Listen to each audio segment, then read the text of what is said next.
There's an old adage that says to shoot for the moon. I always thought that it meant to excel beyond and above everybody else, or to try to do better than you'd like to. So that way, if you fall short, you can, at least you're up there. It's like at least you did your best. But if you actually look at the moon, it does look like people have shot at it. Same thing with the sky's the limit. These little colloquial sayings, they might be onto something, People say shoot for the moon. And there's missile marks all over the thing. There really is. I've recently heard that it's convex as well. Almost like a bell,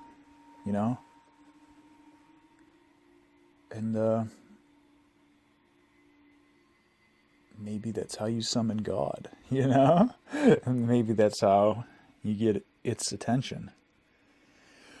Is you fire a missile at the moon, and that makes it ring, right? Because it is a concave surface. So I've been led to believe it could just be a giant bell. And as we look at it, we are seeing the inside of it. And that, as with any bell, if you were to strike it, it would make a noise. It'd ring out throughout all the land. And it might even get the attention of God. May God have mercy upon us, right? Could you imagine if that was the case? If they did shoot a missile at it, and it hit it, it made a noise, and then God were to reveal himself and essentially lift the sky from its footings. That'd be terrifying. And then what? So, because of that, I don't think we should be shooting things at the moon. Right? That would make sense, wouldn't it? That,